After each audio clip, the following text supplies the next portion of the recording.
ကျမပါဇက်ကထွက်လာတဲ့သွေးတွေကိုကြည့်ရင် system ကိုမေးလိုက်ပါတယ်။ဒါဟာရှင်ကျမအတွက်သတ်မှတ်ပေးထားတဲ့တေခြင်းတရားရဲ့အချက်ပြမှုလား system ကမှန်ပါတယ်။မင်းရဲ့ခန္ဓာကိုယ်ရဲ့အချက်လက်တွေကိုငါပြင်ဆင်လိုက်ပြီးမင်းရဲ့ခန္ဓာကိုယ်ဟာပြင်းပြင်းထန်ထန်ဖြားနာလာပြီးနောက်ဆုံးမှာတော့သွေးအလွန်ကျုံထွက်ပြီးသေဆုံးသွားလိမ့်မယ်။အဲ့ဒီအချိန်မှာနာကျင်မှုတချို့ရှိလိမ့်မယ်။အောင်ရည်တီးခံလိုက်ပါ။ကျမတကားပေါင်ကိုအားပြုကင်ရင်သွေးတွေကိုတုပ်လိုက်ပါတယ်ရပါတယ်။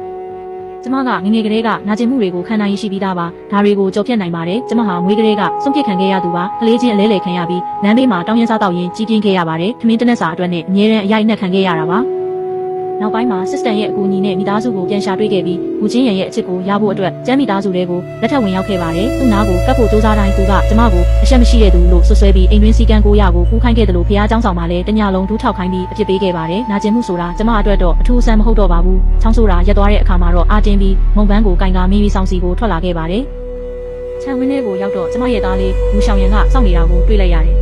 ်ကျမစကားတစ်လုံးတောင်မပြောရသေးခင်မှာပဲသူကကျမလက်ထဲကမုံပန်းကိုစောင့်လိုက်ပါတယ်သူ့ရဲ့မျက်လုံးတွေထဲမှာကျမအပေါ်ရန်လိုမှုတွေနဲ့ပြည့်နေပြီးအေးဆက်ဆက်နဲ့ပြောလိုက်တာကတော့အတော်ဒီမှာပဲထားခဲ့လိုက်တော့အထဲကိုဝင်ဖို့မကြိုးစားနဲ့တော့တဲ့သားဖြစ်သူကူရှောင်ရန်ကကျမကိုကြည့်ပြီးပြောလိုက်တဲ့စကားတစ်ခုကရေခဲရေနဲ့အလောင်းခံလိုက်ရတယ်လို့ပါပဲကျွန်တော်တို့ရဲ့မိသားစုအချိန်လေးကိုလာပြီးမဖြတ်စည်းပါနဲ့တော့တဲ့ကျမရဲ့ပြုံးတွေတောင်းတင်းသွားခဲ့ရပါတယ်သားလေးကမုံပန်းကိုဆွဲပြီးခြံဝင်းထဲကိုပြေးဝင်သွားရင်မေမေလို့နှမ်းခေါ်လိုက်ပါတယ်အထဲမှာတော့ကျမညီမကူချင်းရန်နဲ့ကလေး2ယောက်သူတို့4ယောက်ဟာတကယ်မိသားစုအစ်စ်အမှန်လို့နှွေးထွေးပျော်ရွှင်နေကြတာကိုမြင်ကြည့်နေခဲ့မိပါတယ်စင်ကြံလန်းတစ်လျှောက်တိုက်ခတ်လာတဲ့လေအေးတွေကကျမရဲ့အဝတ်စားတွေကိုဖောက်ထွက်ပြီးနှလုံးသားအထိအေးဆက်နာကျင်စေခဲ့ပါတယ်ဒီကဘာကြီးကကျမအပေါ်တခါမှမကျင်နာခဲ့ပါဘူး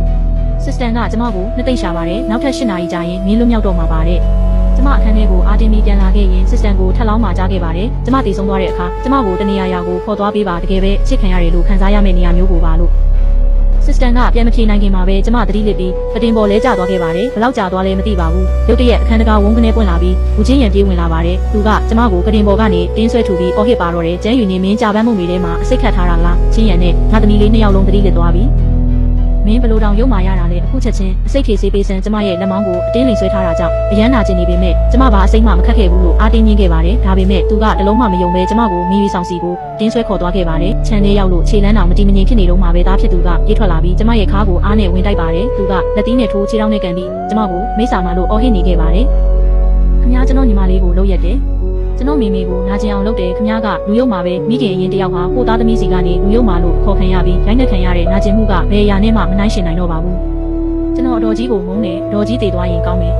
သားလေးရဲ့စကားတန်နဲ့အတူကျမအေးဆက်နေတဲ့မြေပြင်ပေါ်ကိုလဲကျသွားခဲ့ပါတယ်ခါရုတ်တစ်လျှောက်ကျိုးမတက်နာကျင်သွားပြီးမျက်နှာတစ်ခုလုံးဖြူရောသွားခဲ့ရတယ်ဦးချင်းရန်ကသားဖြစ်သူကိုအတင်းဆွဲဖယ်လိုက်ပေမဲ့ကျမကိုတော့ထပ်ပြီးအပြစ်ပေးလိုက်ပါသေးတယ်ချင်းရန်နဲ့ကြောက်ကြောက်တို့2ယောက်လုံးပြန်ကောင်းမလားမချင်းမင်းဒီမှာပဲဒူးထောက်ပြီးမင်းလုပ်ခဲ့တဲ့အမှားတွေကိုပြန်စဉ်းစားနေတော့သူ့စကားဆုံးတာနဲ့ဆရာဝန်ကအခန်းထဲကထွက်လာပြီးဦးချင်းရန်ကိုအယိုသေးပေးလိုက်ပါတယ်သခင်ကြီးစိတ်မပူပါနဲ့တော့သခင်မလေးချင်းရန်နဲ့သမီးလေးကြောက်ကြောက်တို့အစိတ်မိတာမဟုတ်ပါဘူးသမီးလေးကအေးပတ်သွားတာဖြစ်ပြီးသခင်မလေးကတော့ပင်ပန်းလွန်းလို့သတိလစ်သွားတာပါအဲ့ဒီသတင်းကိုကြားလိုက်ရတဲ့အခါဦးချင်းရန်ရဲ့မျက်နှာကတောင့်တင်းသွားပါတယ